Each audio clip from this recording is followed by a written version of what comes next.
जी हां, ईरान पर हमला और खामनेई शिकार अगला। दुनिया के सबसे ताकतवर मुल्क अमेरिका की ओर से ईरान के ऊपर संभावित हमले को लेकर मिडिल ईस्ट की राजनीति में खींचतान बढ़ गई है। इस घटनाक्रम में सऊदी अरब पर्दे के पीछे रहकर अपनी स्ट्रेटजी प्लान कर रहा है और अमेरिका को ईरान पर वॉर ऑपरेशन के लिए उकसा रहा है।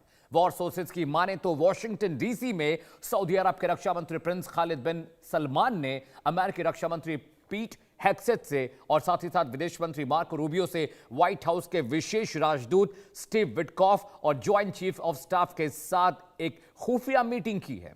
इस बैठक में बहुत सारी बातों पर चर्चा हुई, लेकिन बड़ा सवाल ईरान के मुख्तलिफ इलाकों में हुए धमाकों को लेकर भी है। अमेरिका और ईरान इन धमाकों से पल्ला झाड़ चुके हैं, लेकिन बड़ा सवाल यह भी है कि अगर ट्रंप और नेतन्याहू नहीं तो फिर हमले के पीछे कौन है? क्योंकि ये एक कोवर्ट ऑपरेशन था, ऐसा ऑपरेशन जिसके बारे में किसी को भनक तक नहीं लगती और मिशन पूरा हो जाता है। 26 अप्रैल 2025 को भी यहां एक बड़ा धमाका हुआ था जिसमें 70 लोग हलाक हुए यानी मारे गए, 1200 से ज्यादा लोग जख्मी हुए हैं।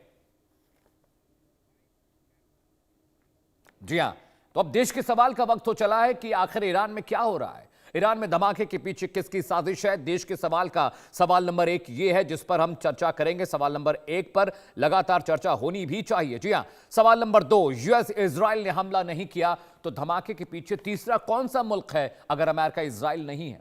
सवाल नंबर 3 देश के सवाल का जिस पर हम चर्चा करेंगे पैनल से, ईरान पर हमला करने के लिए क्या सऊदी यूएस को उकसा रहा है, इस पर भी चर्चा होनी जरूरी है। सवाल नंबर 4, ईरान पर यूएस की संभावित कार्रवाई को लेकर क्या सऊदी का रुख अब बदलता जा रहा है, क्या बदल गया है।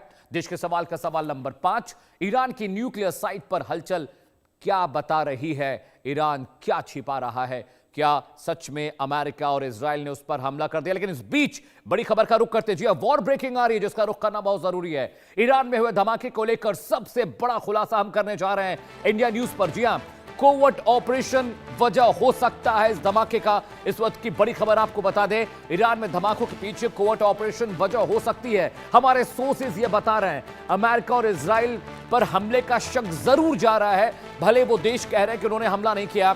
26 अप्रैल 2025 को भी यहां बड़ा धमाका हुआ था, 70 लोगों की मौत हुई थी, 1200 से ज्यादा लोग जख्मी हुए थे। यह विस्फोटक कंटेनर था जो इस इलाके में रखा हुआ था, वहां धमाका हुआ। धमाके के बाद 70 लोगों की मौत हुई थी।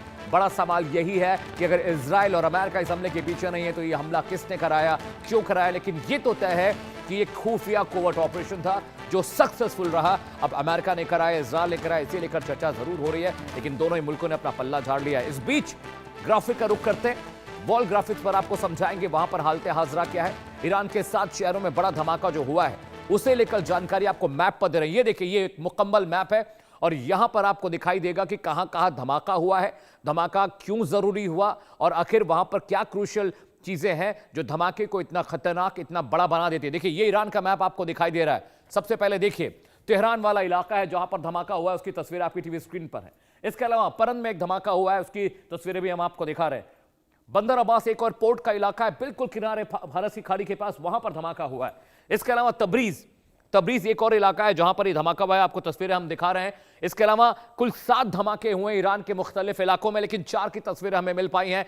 तेहरान, परन, बंदर अब्बास, इसके अलावा तबरीज का जो इलाका है, ये पूरे इलाके जहां पर एक साथ 7 धमाके हुए।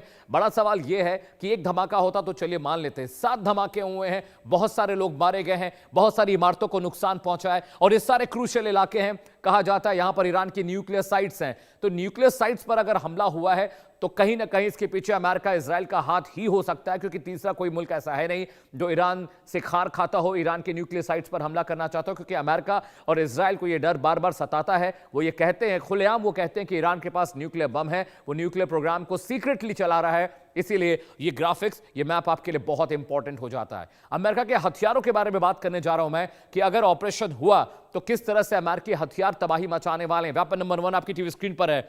F-22 रैप्टर जेट है जो वॉरशिप से उड़कर अमेरिका के वॉरशिप से उड़ेगा, अब्राहम लिंकन से और ईरान के मुख्तलिफ इलाकों में जाकर वहां पर धमाका करेगा।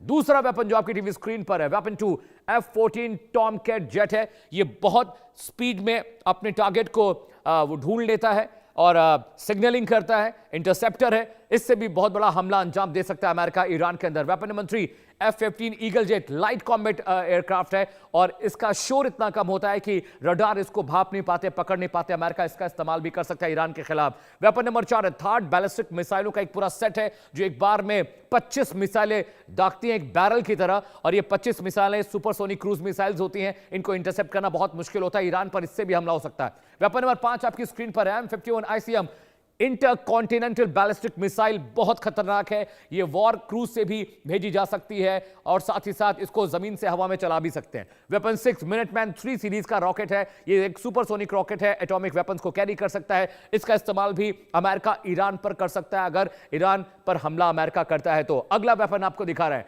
वेपन नंबर 7, ये देखिए LGM-30 मिनटमैन। ये भी एक सुपरसोनिक मिसाइल है जो बहुत खतरनाक है। लाइट कॉम्बैट जो व्हीकल्स के जरिए इसे फायर किया जा सकता है, ये भी ईरान पर इस्तेमाल अमेरिका कर सकता है। इसके अलावा weapon number 8 BGM-109 Tomahawk missile, जो कि वॉरशिप डिप्लॉय किया गया ईरान के बहुत करीब, वहां से टॉमहॉक मिसाइलें फायर हो सकती हैं और साथ ही साथ ये पेलोड के जरिए, एयरक्राफ्ट के जरिए भी गिराई जा सकती है। वेपन नंबर 9 जो देख रहे हैं RGM-84 हार्पून, ये भी एक मल्टी बैरल रॉकेट लॉन्चर है जो एक बार में 6 रॉकेट्स को लॉन्च करता है। इसको फिल करने में 5 मिनट का वक्त लगता है। नहीं, ये भी बहुत खतरनाक वेपन ईरान के खिलाफ हो सकता है। वेपन नंबर 10 UGM-84 हार्पून, ये मल्टी बैरल बैलिस्टिक मिसाइलों का एक बहुत बड़ा खेफ है। इसे आप मिनी टैंक कह सकते हैं जो एक बार में 40 राउंड्स फायर करता है और ये इसलिए खतरनाक है क्योंकि ये एयर डिफेंस सिस्टम की तरह काम करेगा, ईरानी रॉकेट्स को मार गिराएगा। Weapon number 11 UGM-133 Titan 2 series का ये जो रॉकेट है ये वॉरशिप से फायर किया जाता है, अमूमन सबमरीन्स में इसका इस्तेमाल होता है और जो समंदर में जो पार किया गया है वॉरशिप, वहां से फायर होगा। वेपन नंबर 12 जो है UGM-109 टॉमहॉक मिसाइल का एक ये मिनी वर्जन है, इसका इस्तेमाल भी अमेरिका ईरान के खिलाफ कर सकता है क्योंकि समंदर में उनके वॉरशिप्स खड़े हैं। अगला वेपन आपको दिखा रहा हूं weapon number 13 MQ-1 predator drone. It's a light combat predator drone जो आर्म्स एमिनेशन को ले जा सकता है, हवाई हमले कर सकता है, टारगेट निर्धारित कर सकता है, सर्विलांस कर सकता है, जासूसी कर सकता है। इसका इस्तेमाल अमेरिका करेगा। वेपन नंबर 14 MQ-5 हंटर, ये एक लाइट प्रेडेटर है, ये भी रात के अंधेरे में निगरानी के लिए इस्तेमाल होता है और इससे भी जैविक हथियार या विस्फोटक गिराए जा सकते हैं दुश्मन के इलाके में। अगला वेपन आपकी स्क्रीन पर है वेपन नंबर 15 RQ-14 ड्रैगन 1। ये एक लाइट कॉम्बैट प्रेडेटर ड्रोन है जिसका इस्तेमाल अमूमन ग्राउंड ऑपरेशंस के लिए किया जाता है। ईरान के खिलाफ अमेरिका इसका इस्तेमाल भी कर सकता है। तो ये 15-16 वेपन्स आपको स्क्रीन पर मैंने दिखाए। अगर अमेरिका ईरान पर हमला करता है तो इन वेपन्स का इस्तेमाल करेगा और ये वेपन बहुत खतरनाक है। इन वेपन्स के जरिए ईरान की मिट्टी जहन्नुम बना सकता है अमेरिका। अमेरिका के हथियार आपको दिखा दिए। अगला ग्राफिक्स आपको वॉल पर दिखाते हैं। अमेरिका अगर हमला करता है तो क्या क्या ऑप्शन है, अमेरिका कैसे हमला करेगा वो भी आपको बता रहे हैं। और option number 1, America air strike कर सकता है ईरान के ऊपर। ग्राउंड ऑपरेशन तो वो कतई करना नहीं चाहता। ऑप्शन नंबर 1 जंग का जो अमेरिका अख्तियार करेगा, जो अमेरिका इस्तेमाल करेगा। इसके अलावा ऑप्शन नंबर 2 आपकी स्क्रीन पर है, क्रूज मिसाइल डिस्ट्रॉयर का इस्तेमाल अमेरिका कर सकता है क्योंकि ये सबसे सेफ है। ग्राउंड पर जाने से बेहतर है कि हवा में मारकर दुश्मन को नेस्तो नाबूद कर दिया। अटैक के ऑप्शन नंबर 3 पर अब आते हैं कि अगर अमेरिका ने अटैक किया तो ईरान पर क्या क्या कर सकता है। एरियल ड्रोन अटैक, वो प्रेडेटर ड्रोन जो आपको मैं दिखा रहा था पहले ग्राफिक्स में, उसका इस्तेमाल अमेरिका कर सकता है बम गिराने के लिए, दुश्मन को मारने के लिए, खामने को खत्म करने के लिए। अटैक का ऑप्शन अगला जो 4 नंबर ऑप्शन है उसमें क्या है, साइबर अटैक। ईरानी कमांड सिस्टम को फेल करेंगे ताकि ईरान अमेरिकी हमले को भाप न पाए, इंटरसेप्ट न कर पाए, उन्हें ट्रैक न कर पाए, उन्हें डिस्ट्रॉय न कर पाए। अटैक का ऑप्शन नंबर 5 आपकी टीवी स्क्रीन पर आने जा रहा है, आर्मी बेस पर हमला, यानी आर्मी बेस पर हमला करिए, आर्मी पैनिक करेगी तो आपके एयर डिफेंस सिस्टम आपके अटैक को वो कंट्रोल नहीं कर पाएगी, ट्रैक नहीं कर पाएगी, उसका जवाब नहीं दे पाएगी। तो अमेरिका कैसे हमला करेगा वो आपको हम बता रहे हैं। ऑप्शन नंबर 6 आपकी टीवी स्क्रीन पर, लॉन्ग रेंज मिसाइल का इस्तेमाल अमेरिका कर सकता है क्योंकि ईरान के चारों तरफ खाड़ी देशों में अमेरिका के फौजी अड्डे हैं। ये रॉकेट वहां से भी और वॉरशिप जो ईरान के समंदर में है उसका इस्तेमाल हो सकता है। अगला ग्राफिक्स आपको दिखाते हैं किस तरह से अमेरिका अब यूएस अब्राहम लिंकन कैसे स्ट्राइक करेगा, जहां से ये सारे रॉकेट्स फायर होने वाले हैं, उसके साथ और क्या क्या है। वॉरशिप का नाम देखिए, यूएस अब्राहम लिंकन है, क्लास निमित्ज क्लास का एक ये डिस्ट्रॉयर है जो वॉरशिप के साथ हर वक्त रहेगा, यानी वॉरशिप भी वहां पर रहेगा और वहां पर छोटे जो शिप्स है वो भी हमला करेंगे। वॉरशिप नंबर 2 जो है, वॉरशिप का नाम है यूएसएस फ्रैंक पीटरसन जूनियर और ये अर्ली बर्ग क्लास का विध्वंसक पोत है जिसका इस्तेमाल अमेरिका ईरान के खिलाफ कर सकता है। ये समंदर में सारे डिप्लॉयड हैं। आप ग्राफिक्स के जरिए समझिए कि ये जंग कितनी खतरनाक होगी अगर अमेरिका ने हमला किया। वॉरशिप नंबर 3 बता रहे हैं आपको, इसका नाम यूएसएस प्रोवेंस है। ये अर्लेबर्ग क्लास का ये भी एक विध्वंसक तोप है, डिस्ट्रॉयर है। ग्राउंड ऑपरेशंस के लिए इसका इस्तेमाल नेवी हमेशा करती रही, अमेरिकन नेवी। वॉरशिप नंबर 4 जो है वो है माइकल मर्फी क्लास, इसका समझ लीजिए बर्के क्लास का ये भी है, बहुत खतरनाक है, बहुत क्विक रिस्पांस करता है समंदर में। इसका खुद का अपना एयर डिफेंस सिस्टम है, बैरल है, मल्टी लॉन्चर्स लगे हुए हैं जो दुश्मन को 1 सेकंड में धूल चढ़ा सकते हैं। वॉरशिप नंबर 5 आपकी स्क्रीन पर है, यूएस ओहियो क्लास। और ये ओहियो क्लास का एक परमाणु पनडुब्बी है जो एटॉमिक पावर से चलती है, एटॉमिक पावर से जनरेट होती है, महीनों ऑपरेशन कर सकती है, फीलिंग के लिए काम आती है। और वॉरशिप नंबर 6 भी आपकी टीवी स्क्रीन पर है। वॉरशिप का नाम है कैरियर एयर विंग, हालांकि इसका क्लास अभी तक डिफाइन नहीं क्योंकि अमेरिका ने इसको लेकर कोई जानकारी नहीं दी है। तो यूएस अब्राहम लिंकन समंदर में है, उसके साथ ये 6 छोटे छोटे डिस्ट्रॉयर्स हैं जो काम तमाम कर सकते हैं। US Abraham Lincoln strike group के बारे में आपको जानकारी दी थी। अगले ग्राफिक्स पर चलते हैं। संभावनाएं क्या क्या है अगर अमेरिका ईरान पर हमला कर देता तो किस तरह की संभावना है, उन संभावनाओं को भी समझना जरूरी है। संभावना नंबर 1, ईरान के पास एटॉमिक वेपन बनाने की टेक्नोलॉजी मौजूद है। ईरान क्या करेगा अगर सच में एटॉमिक होड़ शुरू हो जाती है तो। संभावना नंबर 2, ईरान पर हमले के बाद क्या होगा आप समझिए। अमेरिका के हमले के बाद ईरान सख्ती से जवाब देगा क्योंकि खामनेई बार बार कह रहे हैं, उनकी सेना बार बार कह रही है अमेरिका के हाथ काट दिए जाएंगे, उनको सख्ती से जवाब दिया जाएगा। अब संभावना नंबर 3 देखिए, अगर अमेरिका ईरान पर हमला करता है तो तीसरी संभावना क्या हो सकती है।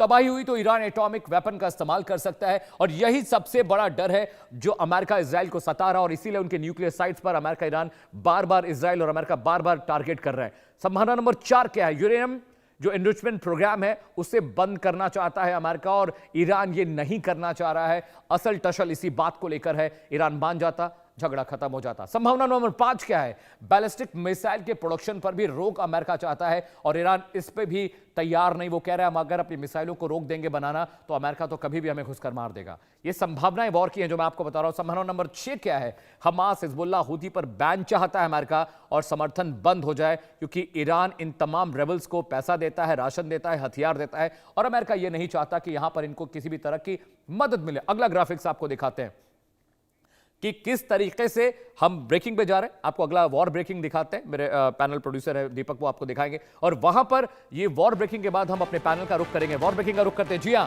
7 शहरों में धमाकों के बाद ईरान का बड़ा दावा। ईरान ने कहा है कि अमेरिका इजराइल अशांति फैलाने की कोशिश कर रहे हैं। इस वक्त की बड़ी खबर आपको बता दें, ईरान में जो 7 धमाके हुए उसके बाद ईरान की प्रतिक्रिया आई, वो कह रहे हैं कि आर्थिक दिक्कतों का फायदा उठाने की कोशिश में अमेरिका और इजराइल है। अमेरिका लोगों को भड़काकर देश बांटने की साजिश कर रहा है और ये मुफीद समय नहीं है। अमेरिका कोशिश कर रहा है लेकिन वो कामयाब नहीं होगा।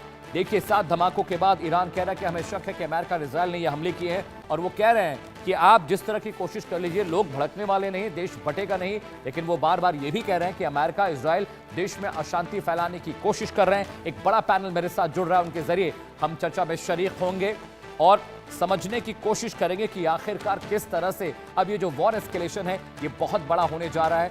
स्वागत कीजिए, मेरे साथ सुशील सिंघल साहब हैं, एक्स डिप्लोमेट हैं। सर, आपका बहुत बहुत स्वागत है शो में। इसके अलावा ब्रिगेडियर जीवन राज पुरोहित साहब मेरे साथ हैं, उनका भी बहुत बहुत स्वागत है ब्रिगेडियर साहब। इसके अलावा कैप्टन सिकंदर कुछ ही वक्त में मेरे साथ जुड़ने वाले हैं। अयानी खान मेरे साथ हैं, पाकिस्तानी जर्नलिस्ट है। मैम, आपका भी बहुत बहुत खैर मकदम है, बहुत बहुत स्वागत है इंडिया न्यूज़ पर। सबसे पहला सवाल ब्रिगेडियर साहब, मैं आपके पास आ रहा हूँ। अभी जो सिचुएशन, जो हालत हाजरा हम देख रहे हैं कि वहां पर वॉरशिप तैनात हो गए हैं, डिस्ट्रॉयर्स वहां पर तैनात हो गए हैं, अमेरिका इजराइल भी कमर कसना शुरू कर चुके हैं, 7-8 धमाके हुए हैं ईरान में। अमेरिका कह रहा है हमने नहीं किया, इजराइल कह रहा है हमने नहीं किया, लेकिन बहुत शक है, सोर्सेज ये बता रहे हैं कि एक खुफिया कोवर्ट ऑपरेशन था जो कामयाब हुआ है, जो मिशन पूरा हुआ है। हालांकि भले अमेरिका इजराइल इस बात की तस्दीक ना करे, इस बात को एक्सेप्ट ना करें। Sir, your first reaction on that. जी, इस किस्म के धमाके अचानक या अंदरूनी चीजों से नहीं होते। पहला तो ये डिडक्शन है। Right sir. जब तक कोई ना कोई ताकतें बाहर से या देश के अंदर ही बैठी हुई, राइट सर, जैसे इजराइल के अपने स्पाइस ईरान के अंदर बहुत है। Right, उन्होंने पहले भी प्रेसिडेंट पेजेश्कियान का जब सेरेमनी हुआ था उनको प्रेसिडेंट बनाने का, उस समय उन्होंने हमास के लीडर को मारा था, किसी को हवा भी नहीं लगी थी। अभी जब से ये अमेरिका वॉर्न कर रहा है ईरान को, और वेनेजुएला, ग्रीनलैंड, इसके बाद में ईरान को धमकी देना, बहाने कई हैं।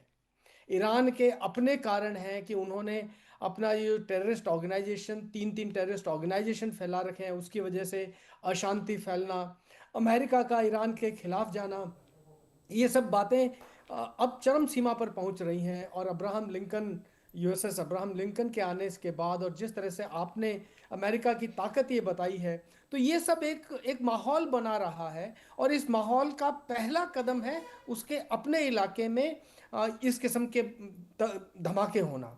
कह देना आसान है कि जी अंदरूनी चीज़ों से हुआ है, गैस लीक हो गया इसलिए हुआ है। मैं इसको बहुत आम नहीं मानता। मैं मानता हूँ कि ये बहुत सटीक चाल के मुताबिक हुआ है। Right sir. अमेरिका और इसराइल के कंबाइंड एफर्ट से हुआ है। और अभी जैसे अभी आपने ही बताया कि ईरान ने ये बोला है, अगर तस्नीम न्यूज़ एजेंसी ये बोलती है कि जी ये हमले गैस लीक की वजह से नहीं बल्कि अमेरिका और इसराइल की वजह से हुए, तो इसमें कोई शक नहीं है। दूसरी तरफ जो जो स्टेटमेंट्स आ रहे हैं, अब स्टेटमेंट्स पे गौर कीजिए। खमनेई साहब का स्टेटमेंट आया है, जो ईरान के आर्मी चीफ हैं आमिर हतामी साहब का स्टेटमेंट आया है। ये सब क्या जाहिर कर रहे हैं? ये उनका अपना प्रिपरेशन, उनका अपना डर, और इस पूरे माहौल के अंदर ये धमाके हो जाना मैं समझता हूँ इस वॉर की पहली शुरुआत है, पहली धमकी है। और जो प्रेसिडेंट ट्रंप बोल रहे हैं कि हम सीरियस टॉक्स के अंदर हैं, खमनेई साहब को हम अनसेफ टेरिटरी में नहीं जाने देंगे, न्यूक्लियर को कंट्रोल करेंगे, और जो बातें आप बता रहे हैं मैं इन सब बात से सहमत हूं। लेकिन जो मुख्य मुद्दा आपने उठाया, ब्लास्ट होना नहीं नहीं, आईआरजीसी अभी के मेरा अंदर इंटरेस्ट नहीं है, के अभी मैं अपने राइट स्पाइस हूँ और 5T इसराइल के के बारे अपने स्पाइस, में। इनकी वजह से मुझे लगता है कि ये धमाके हुए हैं। और बिल्कुल लाइव है सिचुएशन, धीरे धीरे न्यूज़ और निकलेगी, हम इसको और बेहतर एनालाइज कर फेयर इनफ पाएंगे। साहब, मेरे जी। साथ सुशील सिंघल साहब भी हैं, इज एक्स डिप्लोमेट। सर आप मुझे सुन पा रहे हैं? हाँ बिल्कुल सुन पा रहा हूँ। सर एक बहुत अहम सवाल ये भी है, मैं इससे पहले कि हमारी जो गेस्ट है पाकिस्तान से उनके पास मैं जाऊँ, शी इज़ अ जर्नलिस्ट, मेरा सवाल सर आपसे यही है कि इससे पहले अभी एक हफ्ते पहले एक धमाका होता है, 2 धमाके होते हैं उनके न्यूक्लियर साइट के पास, उसके बाद 7 धमाके और होते हैं, बहुत सारे लोग हलाक हुए हैं, लोग मारे गए हैं, पूरी पूरी बिल्डिंग गिर गई है। आखिर ईरान इस बात को लेकर क्यों एस्केलेशन नहीं कर रहा है? क्यों नहीं इंटरनेशनल फ्रेटर्निटी के सामने ये बातचीत की जा रही है? क्यों नहीं इस पर एक बड़ी बहस छिड़ जाती है कि अभी बातचीत चल रही है, नेगोशिएशन चल रहा है, फिर ये हमले कैसे हो जाते हैं? ये कोर्ट ऑपरेशन था, इसमें कोई दो राय नहीं है सर। अमेरिका इजराइल इससे मना क्यों करे? क्योंकि सबको पता है कि ये ऑपरेशन अमेरिका इजराइल का ही किया हुआ है, वो एक्सेप्ट करें या ना करें। अभी वहां पर ईरान पर हमला हो गया, ईरान कह रहे हैं हमारे पर हमला होगा, हम जवाब देंगे, हम हाथ काट देंगे, दुनिया में आग लग जाएगी। अब किस बात का इंतजार ईरान कर रहा है सर? किस बात का देखिए, इंतजार? मुझे कम से कम डिप्लोमेटिकली तो जवाब दीजिए। बड़ा ही ये इंटरेस्टिंग दौर है, और ये सवाल जो आपने किया है बड़ा ही इंटरेस्टिंग है। ये दिखाता है राइट सर। कि सारे जो देश इसमें इन्वॉल्व हैं उन सबका एटीट्यूड क्या है इसके लिए। Right sir. पहली बात मैं कहूं, आप बिल्कुल सही कह रहे हैं कि जिस तो एक इंसिडेंट हो सकती है, को सेकंड हो सकती है, बट 7 धमाके इस तरीके से होना, और वो डिफरेंट साइट्स पर होना, और वो बिल्कुल आसपास में होना, तो क्लियरली शो करता है कि कहीं ना कहीं कुछ गड़बड़ है। लेकिन इसकी जिम्मेवारी ना अमेरिका ले रहा है, ना इजराइल ले रहा है, इवन ईरान कह रहा है कि ये गैस एक्सप्लोजन हुआ है, ये एक्सीडेंटल हुआ है। राइट तो सर। ये इंडिकेट क्या कर रहा है कि कोई भी साइड किसी वक्त एस्केलेशन नहीं चाह रही। Right sir. ईरान को मैसेज चला गया, लेकिन ईरान भी एस्केलेशन नहीं चाह रहा है, वो भी डिप्लोमेटिक सॉल्यूशन की कोशिश कर रहा है। क्योंकि अगर वो ये कह देते हैं या एक्सेप्ट कर लेते हैं कि ये सबोटाज है या इजराइल या यूएसए रेस्पॉन्सिबल है, तो वो फोर्स होंगे कि उनको रिटेलिएट करें। Right sir. तो ये मेरे ख्याल से ये दिखा रहा है कि कोई भी देश एस्केलेशन के मूड में नहीं है। कोशिश उनकी ये है कि डिप्लोमेटिक कोई सॉल्यूशन निकल आए, क्योंकि सब देश कह रहे हैं कि हम बात कर रहे हैं। ईरान भी कह रहा है बातचीत चल रही है, हम बात के लिए तैयार हैं, और यूएसए भी कह रहा है बातचीत के लिए तैयार है। बड़ा इंटरेस्टिंग रोल इसमें सऊदी अरबिया का मुझे नजर आ रहा है। Right sir. कि सऊदी अरबिया पब्लिकली कह रहा है कि भाई इसमें जो है लड़ाई नहीं होनी चाहिए, वी वांट पीस पब्लिक, लेकिन जो वो प्राइवेटली बात कर रहे हैं, राइट सर। वो कुछ और बात निकल के आ रही है Right, कि यूएसए से कुछ बात कर रहे हैं। क्योंकि मेरे विचार से सऊदी अरबिया जो है इसमें बहुत बड़ा रोल प्ले कर रहा है, और उनका अपना जो इंटरेस्ट है वो 2 फोल्ड है। एक तो ये है कि सऊदी अरेबिया डायरेक्टली कहीं भी इन्वॉल्व नहीं होना चाहता है, कि ना उन्होंने मना कर दिया है यूएसए को भी कि हम अपनी टेरिटरी को अलाउ नहीं करेंगे। तो इसमें जो फॉल आउट होगा इसका लड़ाई का, वो अपने सऊदी अरेबिया अपने ऊपर नहीं लेना चाह रहा है। लेकिन साथ साथ ये भी नहीं चाह रहे हैं कि ईरान वहां पे पावरफुल हो या वो न्यूक्लियर कैपेबिलिटी उनकी हो जाए। इसके लिए वो एनकरेज कर रहे हैं यूएसए को। तो इस वक्त जो हो रहा है, और उन जो बड़ा इंटरेस्टिंग हो रहा है, हर कोई डिप्लोमेटिक मैन्योवरिंग कर रहा है और राइट सर। ताकत भी दिखा रहे हैं। जैसे यूएसए दिखा रहा है, ईरान उधर अपने कह रहा है कि भाई हमारे पास कुछ हुआ तो हम उसका जवाब ईंट का जवाब पत्थर से देंगे। फेयर और इनफ सर। प्रेसिडेंट ट्रंप, जैसा कि हम जानते हैं जिस तरह से वो बात करते हैं, वो उस तरह से बात कर रहे हैं कि मैंने सबसे बड़ा आर्माडा भेज दिया है, अगर ईरान मेरी बात नहीं मानेगा, ये चारों पांचों जो उनकी कंडीशन उनको नहीं मानी जाएगी तो हम हमला कर देंगे। और वो किस तरह का हमला करेंगे, ये भी एक बड़ा क्वेश्चन मार्क है प्रेसिडेंट ट्रंप को, ठीक है सर, उनकी I'll पॉलिसीज come को to you sir, पिछले एक please साल stay से with me। देखते हुए। आइनी खान साहब मेरे साथ हैं। मैम, एक सवाल मेरे जहन में आपके लिए ये भी है कि खबर कल रात को आई, हमारे जो सोर्सेज ईरान में, दे वर सेइंग कि पाकिस्तान की एयर स्पेस या ज़मीन का इस्तेमाल अमेरिका कर सकता है। दूसरा, सऊदी के जो डिफेंस मिनिस्टर हैं वो व्हाइट हाउस में लगातार कम्युनिकेट कर रहे हैं, वहाँ पर वीडियो कॉन्फ्रेंसिंग चल रही है और वहाँ के जो डिफेंस सेक्रेटरीज हैं उनसे लगातार वो बात कर रहे हैं। समझना ये भी ज़रूरी है कि आप पर्सनली चोरी छुपे बात क्या कर रहे हैं।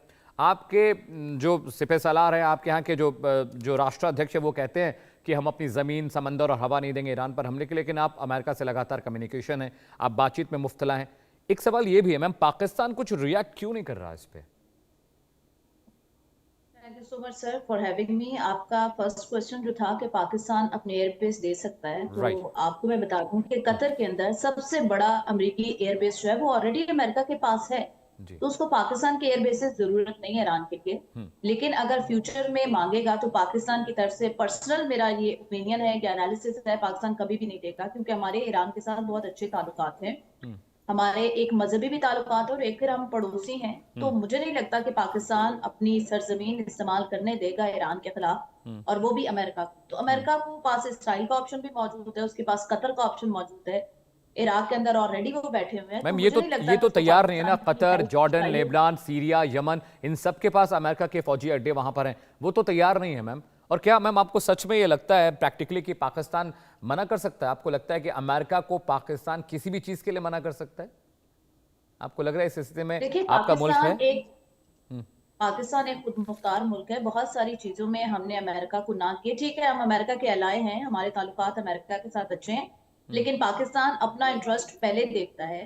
जब सीपैक बन रहा था पाकिस्तान के अंदर, चाइना पाकिस्तान में आ रहा था, तो उस टाइम पे भी कहा जा रहा था, क्योंकि अमेरिका और चाइना की आपस में आपको पता नहीं बनती, उस टाइम पे भी कहा जा रहा था कि भाई पाकिस्तान सीपैक नहीं बनने देगा। लेकिन पाकिस्तान आज के टाइम में भी चाइना, अमेरिका और रशिया तीनों के साथ अपने रिलेशन बैलेंस लेके चल रहा है, और किसी को भी कंप्लेन नहीं है कि आपका टिकट उस साइड पे क्यों और इस साइड पे क्यों है। तो मुझे लगता है कि अमेरिका पाकिस्तान को ऑर्डर नहीं करेगा। हाँ, अगर पाकिस्तान का इंटरेस्ट किसी चीज में होता है तो यकीनन पाकिस्तान उसको कर देगा। अभी क्योंकि टॉपिक ईरान के हवाले से है, तो मैं ब्रिगेडियर साहब बातें कर रहे थे, वो काफी अच्छी उन्होंने बातें की, मैं एग्री भी उनके साथ करूंगी। लेकिन जो मेन इशू है, उस मेन इशू को किसी भी मेरे पैनलिस्ट ने डिस्कस नहीं किया कि ईरान से अमेरिका या इजराइल को मसला क्या है। Right ma'am. एक छोटा सा गरीब मुल्क है जिसके ऊपर पिछले 20 सालों से आपने सैंक्शंस लगाई हुई हैं, वो अपनी एक सुई तक बाहर बेच नहीं सकता, वो मुल्क तरक्की नहीं कर रहा, वहां पे मजहबी ज्यादा आजादी नहीं है, सख्ती है मजहब के लिहाज से। तो फिर अमेरिका को क्या मसला ईरान के साथ, या इसराइल को क्या मसला ईरान के साथ? तो मेरे अपना पॉइंट ये है कि मसला यही है कि ईरान अफगानिस्तान नहीं है, ईरान लीबिया नहीं है, इराक नहीं है। ईरान ने स्टैंड लिया है और वो खड़ा हुआ है। आज तक पिछले कई सालों से उसने सैंक्शंस बर्दाश्त किए हैं, पाबंदियां उसने बर्दाश्त की हैं, लेकिन आज भी वो उसी तरह स्टैंड करता है। और दुनिया की सुपर पावर की अगर आंखों में आंखें डाल के कोई बैठा हुआ है तो वो ईरान मुल्क है। उसके पड़ोस में इसराइल है, जो कि मैं उसको सुपर पावर कहूंगी क्योंकि उसकी बैक पे अमेरिका बैठा हुआ है। इसराइल को आंखें दिखाई हैं ईरान ने, और आज तक दिखा रहा है, और उसके पास इतनी पावर नहीं है। न्यूक्लियर अगर वो मुल्क अभी तक नहीं बना, या वो बन चुका है, वो शो नहीं कर रहे, राइट। फिर भी वो एक छोटा मुल्क है। पिछले 20 साल से वो परेशानियां बर्दाश्त कर रहा है, लेकिन फिर भी उसने स्टैंड लिया हुआ है, वो झुका नहीं अपने किसी पॉइंट पॉइंट टेकन से। मैम, उसने कहा है कि fair enough ma'am, fair enough. वो डायलॉग करेगा, लेकिन अपने किसी मुतालबे से वो पीछे नहीं हटेगा। ठीक है, ठीक है मोहतरमा, ठीक है, आप please stay with me ma'am, I will come to you again. Brigadier साहब, जो बात मेरी फाजिल दोस्त कह रही है, पाकिस्तान से जुड़ी हुई हैं, वो कह रही हैं कि पाकिस्तान के अपने भी कुछ स्टैंड है और अपनी भी उनकी मर्जियां हैं, और बहुत सारे उन्होंने वाक़यात का जिक्र किया कि ये चीज़ें जो बताती कि Pakistan also can deny America. आपको लग रहा है सर कि पाकिस्तान इस स्थिति में है कि वो डिनाई कर सकता है? लेकिन सर एक बहुत इंटरेस्टिंग बात ये भी है, आप पाकिस्तान वाले मसले पर थोड़ा रोशनी डालिएगा। सऊदी अरब शिया और सुन्नी का मसला है ईरान और सऊदी अरेबिया का। सर एक वक्त था कि दोनों मुल्क एक दूसरे को देखना नहीं चाहते थे। हमारे पास जो नैरेटिव सऊदी अरेबिया से आया, हमारे जो करेस्पॉन्डेंट वहाँ पे हैं सर, उन्होंने हमें बताया कि चोरी छिपे बैकडोर से सऊदी अरब चाहता ही नहीं कि ईरान मजबूत हो, ईरान फ्लरिश करे, क्योंकि वहाँ के डिफेंस मिनिस्टर ने ये बात कही है कि अगर अमेरिका ने इतनी सख्ती के बाद ईरान पर हमला नहीं किया तो ईरान की एक मजबूत छवि बन जाएगी, अमेरिका की छवि खराब होगी। मसला ईरान और अमेरिका का नहीं, मुझे लगता है कि सऊदी अरब को ये लगता है कि कहीं अमेरिका 19 न पड़ जाए ईरान के बाद, और खाड़ी देशों में उनका जो दबदबा है वो कहीं ज़्यादा बढ़ना चाहे। ब्रिगेडियर साहब, you think so?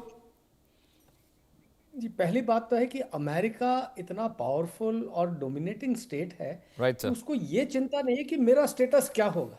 Right sir, उसको सिर्फ ये देखना है कि मेरा इंटरेस्ट सर्व हो रहा है कि नहीं।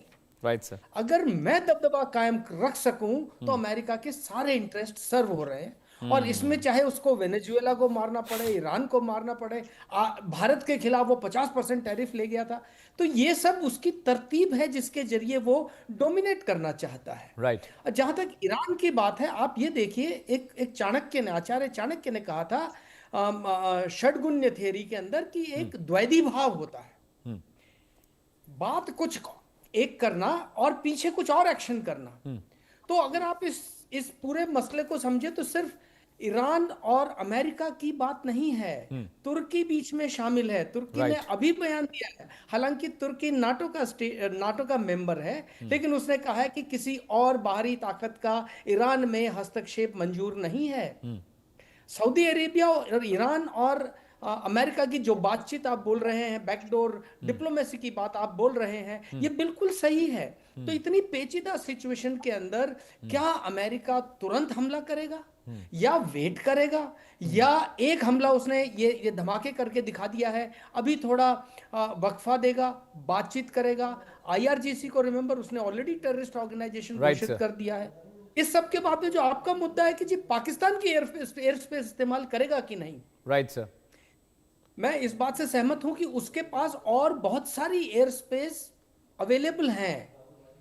उसका अपना सर आधा दर्जन लिंकन से कंट्रीज सकता हैं, है। मैं से नाम बता रहा हूं, जैसे कि आइनी खान बता भी रही है, वहां पर जॉर्डन है, वहां पर सीरिया है, इराक है, और कुवैत है, टर्की है, बहुत सारे मुल्क हैं जहां से अमेरिका हवाई हमले कर सकता है, लेकिन they are not allowing it. मेरे साथ अरविंद सिंह तेजावत साहब हैं, विदेशी मामलों के जानकार हैं। सर बहुत बहुत स्वागत है। बात बोलना चाहूंगा, प्लीज बात पूरी कर लीजिए। एक बात बोलना चाहूंगा कि एयर स्पेस की जगह अगर अमेरिका ग्राउंड स्पेस इस्तेमाल करता है पाकिस्तान का, तो ये उसके लिए बहुत बड़ी खूबी होगी। और but sir America ground operation करना नहीं चाहता, वो ग्राउंड ऑपरेशन, उनका मुंह जल चुका है सर अफगानिस्तान में 20 साल, अब वो नहीं चाहते कि वो ग्राउंड ऑपरेशन करे और खुद की उनकी आवाम अमेरिका में ट्रंप साहब की मुश्किल बढ़ाए। अरविंद जी मेरे साथ हैं। अरविंद सर, एक हम डिस्कशन कर रहे हैं, 7-8 धमाके हुए ईरान में, और अमेरिका भी कह रहा है कि हमने नहीं कराया, इजराइल कह रहा है हमने नहीं कराए, और इसे लेकर ईरान को जितना एग्रेसिव होना चाहिए था, जितना एस्केलेशन चाहिए था, उतना हो नहीं रहा है। ऐसा लग रहा है कि बहुत सामान्य सी बात है, लेकिन सबको पता है कि 7-8 धमाके हो जाना, दर्जन भर लोगों का मर जाना, इमारतों का गिर जाना, ये कोई छोटी बात नहीं है। ईरान दबा क्यों रहा है इस बात को?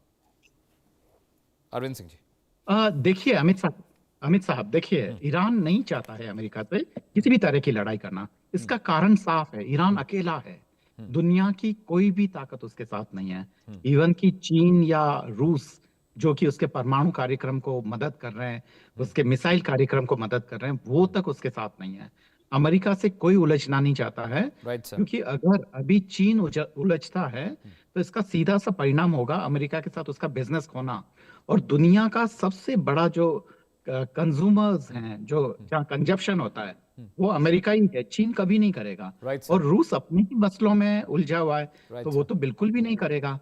तो ईरान तो कभी नहीं चाहेगा कि ये लड़ाई शुरू हो, वह इसको रोकना ही चाहिएगा। पर ये अमेरिका है, एक इंपीरियलिस्ट कंट्री है, हम जानते हैं साम्राज्यवादी देश है, और इनकी फितरत होती है जहां जहां से दुनिया के जहां जहां संसाधन है, जहां जहां उसको फायदा हो रहा है, उसको शोषण करना। ये पुराना वाला इंग्लैंड है जो कॉलोनी बनाता था, अमेरिका ये नियो कॉलोनियलिज्म है। बिल्कुल बिल्कुल कॉलोनीज है। तो ये वो अलग अलग कॉलोनीज बना चुका है। इराक में उसकी कॉलोनी है, सऊदी अरेबिया का एक राजा है जो उस पे डिपेंडेंट है, और राइट। वो राजा जो है उसकी जो पूरी प्रजा है इसकी कॉलोनी है, उसकी प्रजा उस राजा के साथ नहीं है। कभी भी जो इस्लामिक नेशनलिज्म के नाम पे पूरा का पूरा अरब स्प्रिंग हम अच्छी तरह से देख चुके हैं, वैसा का वैसा ये पूरा का पूरा कभी भी ये सुलझ जाएगा और वहां अनरेस्ट क्रिएट हो जाएगा, तो कोई आश्चर्य नहीं होना चाहिए। तो इसलिए ईरान तो कभी नहीं चाहेगा, पर हाँ, अमेरिका ने ये धमाके करवाए है, किसने करवाए है पता नहीं। हो सकता है ज्यादा जो संभावना, खासकर जो डिफेंस एक्सपर्ट्स बोलते हैं, वो ये है कि अमेरिका ये टेस्ट कर रहा है कि अगर हमारी मिसाइल्स जाती है तो वो कहाँ कहाँ अटैक कर सकती है, तो आगे का रोड मैप बनाने के लिए है। पर वो वापस पीछे बैकफुट पे आ जाए तो इसके लिए वो डिक्लेयर नहीं कर रहा है। कारण ये कि अगर उसे बैकफुट पे आना पड़ा तो ये नहीं करेंगे कि हमने ये किया और फिर हम वापस पीछे हट गए, तो इसमें अमेरिका की शर्मिंदगी होगी, इसलिए संभवतः वह स्वीकार नहीं कर रहा है। तो पूरी कहानी यही है अमित साहब जी। इससे पहले कि मैं पैनल के पास जाऊं, एक वॉर ब्रेकिंग आ रही है, मैं उसका रुख कर लेता हूं। तेजाब साहब आप साथ रहिएगा, इसके बाद मैं आइनी खान के पास भी जाऊंगा और अम्बेसडर साहब भी मेरे साथ बने हुए हैं, उनके पास जाएंगे। लेकिन सबसे बड़ी बात यह है कि लगातार वॉर जोन से अपडेट आ रहा है और इस बार ईरान की आर्मी चीफ अमीर हातमी ने बड़ी बात कही है।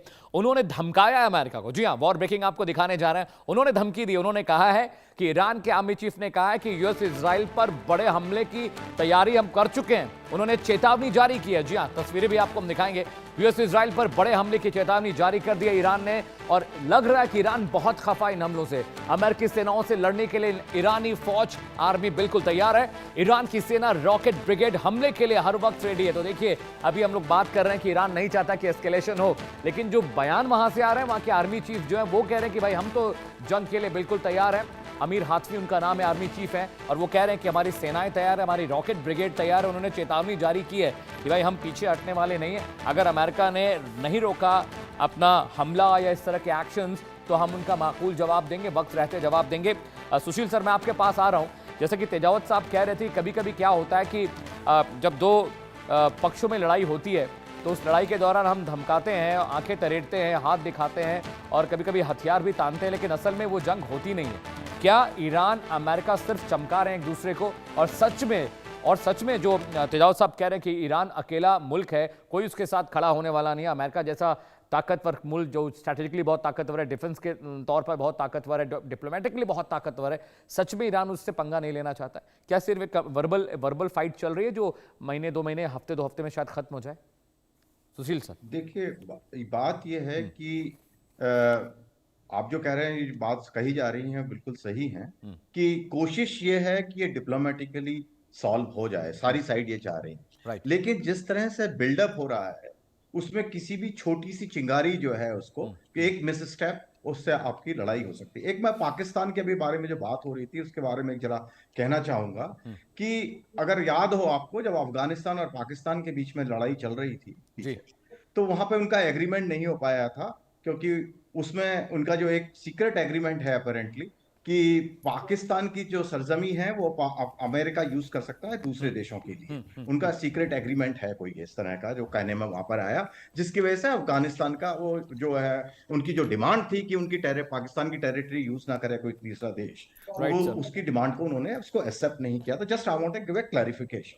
Right, और जहां तक ये बात है कि इजराइल और अमेरिका ईरान से क्यों खफा है, उसका सिंपल एक कारण है, जो कि सब हम जानते हैं कि ईरान जो कोशिश कर रहा है न्यूक्लियर बॉम्ब बनाने की, और उनकी इंटेंशन है कि वो इस्लामिक वर्ल्ड की लीडरशिप करे। उसके खिलाफ जो है अमेरिका, ना इजराइल चाहता है ना अमेरिका चाहता है कि वो न्यूक्लियर बॉम्ब ईरान के पास आए। तो सारा वो झगड़ा जो है वो वहां से है, क्योंकि ना इजराइल रिकॉग्नाइज करता है ईरान को, ना ही ईरान इजराइल को रिकॉग्नाइज करता है। दोनों ही एक दूसरे को रिकॉग्नाइज नहीं करते हैं, दोनों ही कहते हैं कि उनको हम नेस्तनाबूद कर देंगे। तो ये सारा झगड़ा वहां से है, उसका सारा ये सब जो हो रहा है मंजर, वो उस वजह से हो रहा है। और जहां तक लड़ाई होने की संभावना है, जो मुझे लग रहा है कि अभी तो संभावना एकदम इमिनेंट तो नहीं है मेरे हिसाब से, क्योंकि डिप्लोमेसी अभी भी काम कर रही है।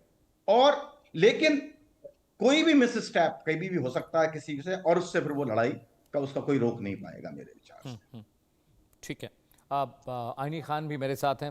आइनी, जिस तरह के नैरेटिव पर हम चर्चा कर रहे हैं कि ईरान नहीं चाहता कि अमेरिका के साथ पंगा हो, वॉर में मुब्तला हो दोनों मुल्क, लेकिन ऐसा लग रहा है कि अमेरिका, इजराइल, ईरान के वॉर में खाड़ी जो मुल्क हैं वो अपना फ़ायदा तलाशने की कोशिश में लगे हुए हैं।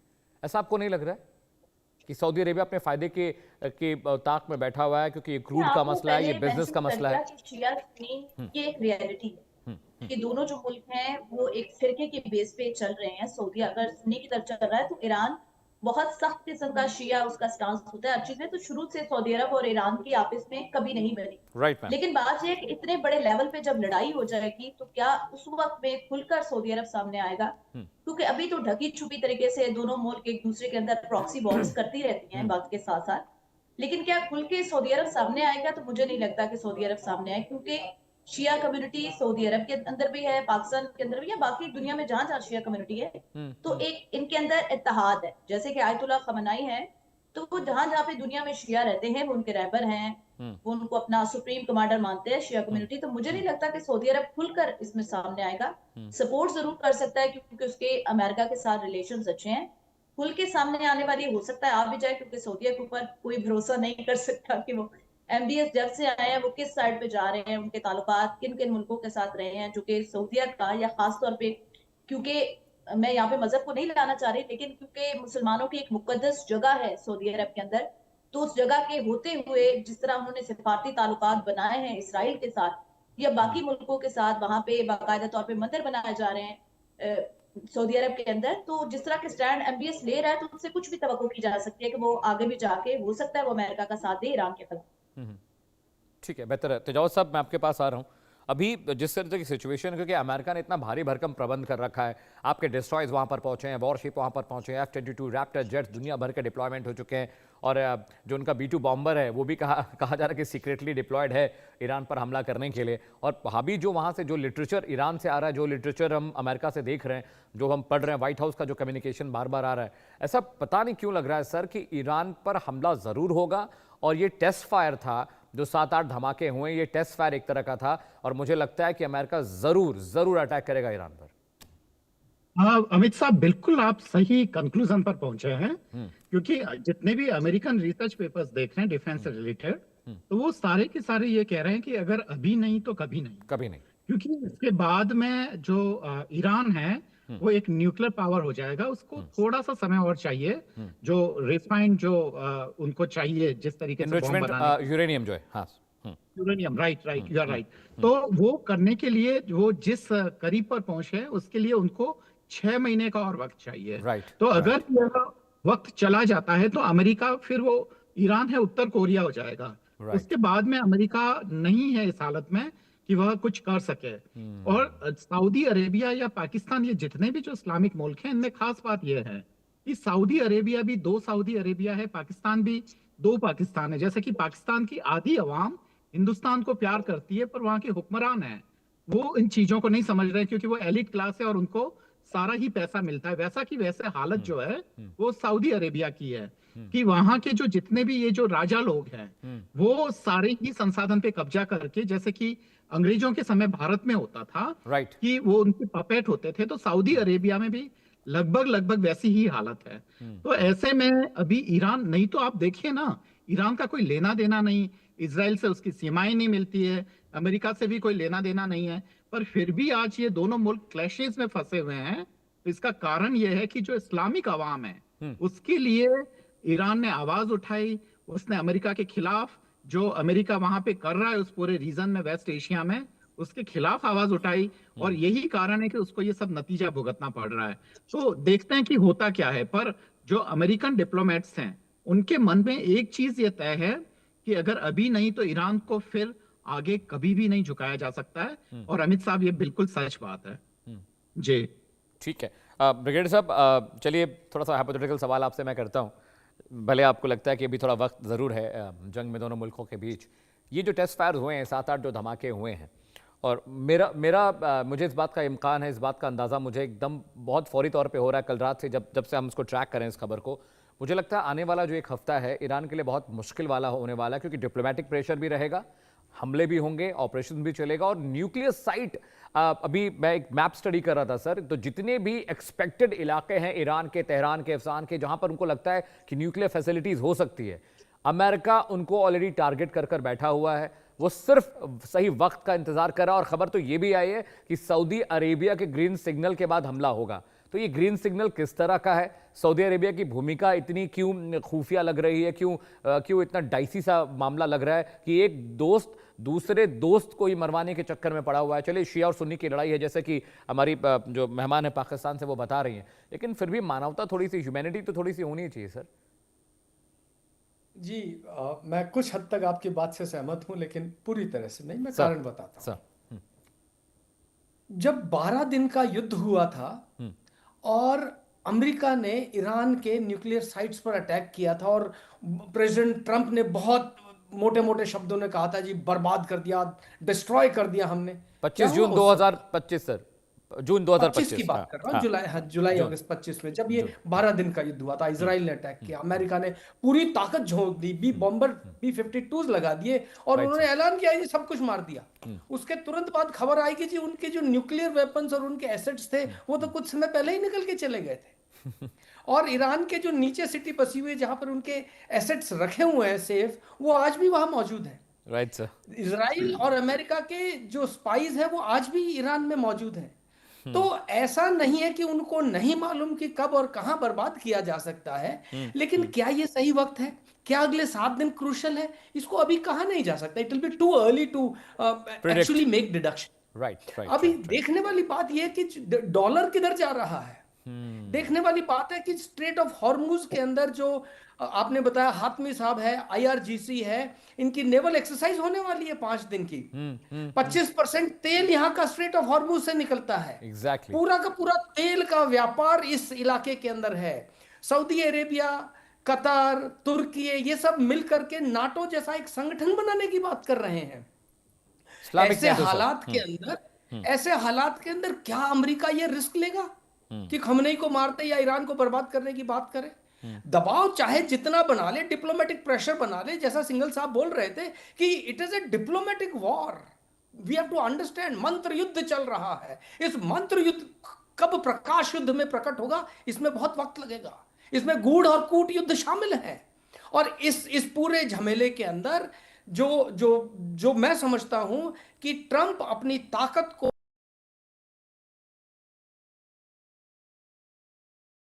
से वो ईरान को मना लें, डिप्लोमेटिक एफर्ट से बात बन जाए और किसी तरीके से वो ईरान के ऑयल इकोनॉमी को तबाह कर दें, तो ईरान अपने आप तबाह हो जाएगा। दूसरा है रिजीम चेंज। अगर वो कर पाते हैं तो अपने आप ईरान बर्बाद हो गया, उसको मारने की कहां जरूरत है। विध्वंस ही एक तरीका नहीं है किसी भी देश को बर्बाद करने का। विध्वंस के अलावा और बहुत साम दाम और भेद अवेलेबल हैं जिसको अप्लाई करके किया जा सकता है। और तीसरा जो मोटा मुद्दा मैं समझता हूं कि ईरान का जो प्रॉक्सी वॉर के जो एलिमेंट्स है, लेबनान में है, हमास के रूप में इजराइल के खिलाफ है, यमन के अंदर हुतीज हैं, ये बहुत बड़ा इस पूरे इलाके के लिए नासूर हैं। इसको दूर करना जरूरी है। और इसके बाद आता है शिया सुन्नी और इन सब की आपसी लड़ाई। जब तक बाहर का मसला है तो शिया और सुन्नी दोनों शामिल हैं, जब आपसी मसला है तो दोनों लड़ेंगे। तो इस तरह से मैं समझता हूं कि इतना पेचीदा मामला है जिसमें तुरंत ट्रंप हमला नहीं करेगा। इस पूरे प्रकरण को इस तरह से सॉल्व करना चाहेगा कि सांप भी मरे और लाठी भी ना टूटे। ठीक है सुशील जी, मुझे एक बात बताइए, अगर जो नैरेटिव ब्रिगेडियर साहब बता रहे हैं और बाकी मेहमान बता रहे हैं, अगर यही सब करना था तो डिप्लोमेटिक चैनल तो अमेरिका के लिए हमेशा खुला हुआ था। वो चाहते तो खाड़ी देशों के साथ मिलकर, Jordan, Qatar, Lebanon, Saudi Arabia के साथ मिलकर ईरान से कम्युनिकेशन कर सकते थे। ईरान भी चाहता तो डिप्लोमेटिक कम्युनिकेशन के जरिए अमेरिका के साथ बात कर सकता था, क्योंकि जब बराक ओबामा साहब राष्ट्रपति थे बहुत सारे सैंक्शन ईरान पे से हटे थे, थोड़ी राहत ईरान को मिली थी। तो वो प्रैक्टिस तो दोबारा भी हो सकती थी सर।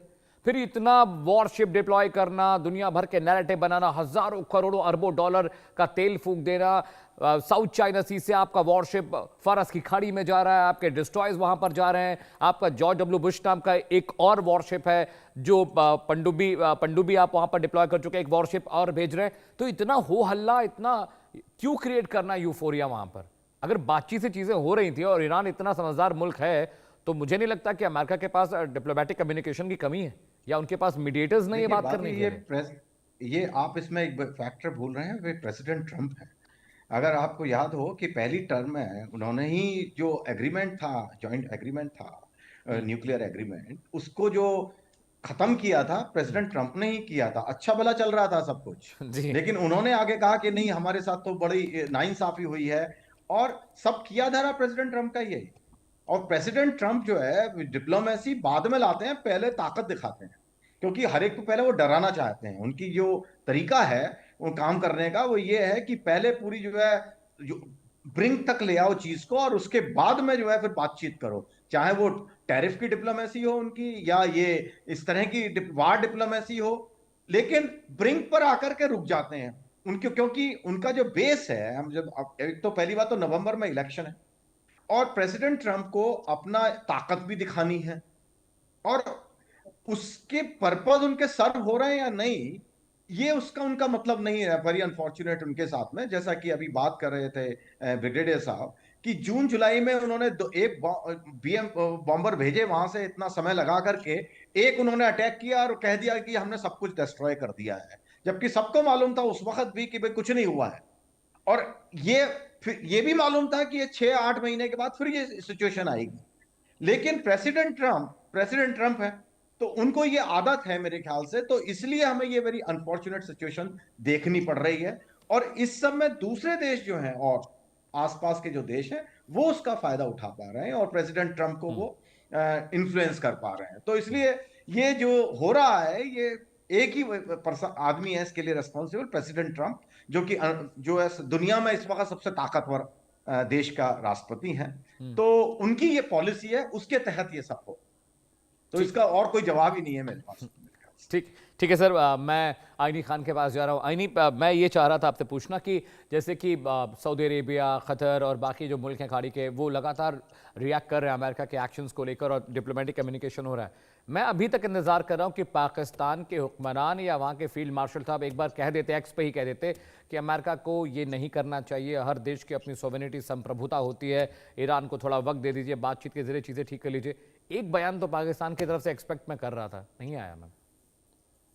देखिए, सबसे पहले तो मैं पॉइंट एक ऐड करूंगी, मुझसे पहले जो गेस्ट स्पीकर थे, सॉरी मुझे हिंदी पढ़ना नहीं आती इसलिए मुझे सर का नाम नहीं याद, तो उन्होंने ट्रंप के बारे में जो बात की, तो मैं तो सारा कसूरवार इंडिया को ठहराऊंगी कि जब ऑपरेशन सिंदूर के बाद आप लोगों को ट्रंप का नाम एटलीस्ट नोबेल अवार्ड के लिए दे देना चाहिए था, ताकि वो शांत होकर घर में बैठ जाते और दुनिया में मजीद पागलपन को ना करते, क्योंकि इस वक्त टोटली उनको ये उनके सर पे सवार है कि एक तो उनको नोबेल इनाम मिलना चाहिए, दूसरा मैम नोबेल तो उनको दे दिया ना मैम, नोबेल तो वो महिला खुद गई जो चाहिए। नोबेल विनर थी, वो खुद जाके अपना नोबेल प्राइज वो दे के आई है व्हाइट हाउस में, वो तो खुद सौंप के चली आई। देखिए, आप लोगों ने गलत किया ना, पाकिस्तान ने तो नॉमिनेट कर दिया, आप लोग भी कर देते तो शायद ये इतना फसाद जितना कुछ ईरान में ट्रंप कर रहा है वो ना करता, वो शांत होकर बैठ जाता।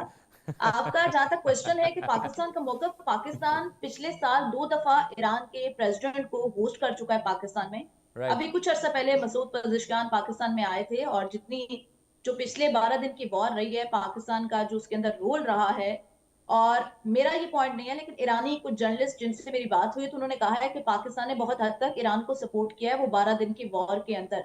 तो मसूद पज़ेश्कियान पाकिस्तान का थैंक्स करने के लिए पाकिस्तान में आए थे। अभी बयान, क्योंकि अभी चीजें खुलकर सामने नहीं आई, हो सकता है आगे ईरान और अमेरिका जो है वो सिफारती लिहाज से मुज़ाकरात की तरफ चले जाएं, तो पाकिस्तान का इसलिए अभी मौकफ नहीं आ रहा, लेकिन मौकफ जब भी आएगा वो ईरान के साथ आएगा, क्योंकि हमारे पड़ोसी मुल्क है, हमारा इस्लामी बिरादर मुल्क है, तो पाकिस्तान की आवाम की भी सपोर्ट जो है वो ईरान के साथ होगी जब भी मैम ये सपोर्ट है, लेकिन ये फ्रेटर्निटी को, वर्ल्ड फ्रेटर्निटी को पता तो चलना चाहिए। आइनी खान, अगर पाकिस्तान सपोर्ट करता है तो कम्युनिकेशन होना चाहिए, दिखना चाहिए, ये नैरेटिव दुनिया को सुनने में भी आना चाहिए। ठीक है, मेरे पास बहुत कम वक्त बचा है, मैं तेजावत साहब के पास जा रहा हूँ। सर, मैं आपको 2 मिनट दे रहा हूँ for your closing comment. Tejawat साहब, सम अप करिए डिबेट को। बिल्कुल, मैं बहुत ही छोटे में बोलना चाहता हूँ। I give you 2 minute sir, I give you 2 minute, take your time sir. Thank you very much, thank you. तो मैं पहली बात तो आइनी खान साहब को ये बताना चाहता हूँ कि दरअसल भारत ने नोबेल को इतना छोटा कर दिया है कि गांधी ने तो 2-3 बार मना कर दिया था, और अगर कायदे आजम को ये मिल जाता तो वो दौड़ के ले लेते हैं। हमारे एक मित्र है जिनको नोबेल मिला हुआ है, पर उनसे भी ज्यादा सीरियस काम करने वाले लोग हैं, वो जब मिलते हैं तो उनकी नजरें झुक जाती है। उनके साथ मलाला यूसुफजई को वो नोबेल मिला था। और दूसरी बात ये कि मैं यहाँ सुशील साहब की एक बात पे छोटा सा कमेंट करके मैं खत्म करना चाहता हूँ। हेनरी किसिंजर मिले थे जब मैं कॉलेज में पढ़ा करता था, तो उन्होंने एक बात कही थी कि जब दुनिया के जब सारी चीजें जब तय होती है तो कोई व्यक्ति आधारित ये नीतियां नहीं होती है।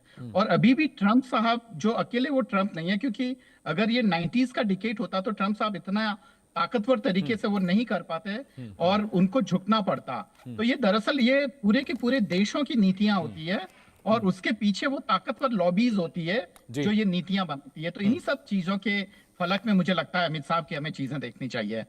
शुक्रिया। ठीक है सर, आप तमाम मेहमानों का बहुत बहुत शुक्रिया डिबेट में शामिल होने के। सुशील जी आपका बहुत बहुत शुक्रिया। ब्रिगेडियर साहब आपका भी बहुत बहुत शुक्रिया। आइनी खान पाकिस्तान से जुड़ी थी, she is a journalist, ma'am आपका भी बहुत बहुत शुक्रिया। और तेजौत साहब आपका भी बहुत बहुत शुक्रिया इनसाइट्स के लिए जो आपने डिबेट के दौरान रखे। लेकिन बड़ी बात समझिए, अब बड़ा मसला ये नहीं है कि ईरान पर हमला कब होगा, बड़ा मसला यह भी है कि ईरान पर अगर हमला होगा तो किस तरीके और सलीके से होगा, क्योंकि अमेरिका ने टेस्ट फायर कर दिया है। 7 धमाके इसकी तस्दीक करते हैं। तमाम बड़ी वॉर कवरेज को हम लेकर आपके लिए इंडिया न्यूज पर आ रहे हैं। हर खबर, हर तस्वीर और हर प्रमाण सबसे पहले मैं आपको दिखाऊंगा अपने स्पेशल वॉर शोज में। रुकने एक ब्रेक के लिए कहीं जाएगा नहीं। इंडिया न्यूज पर खबरों का सिलसिला लगातार जारी है।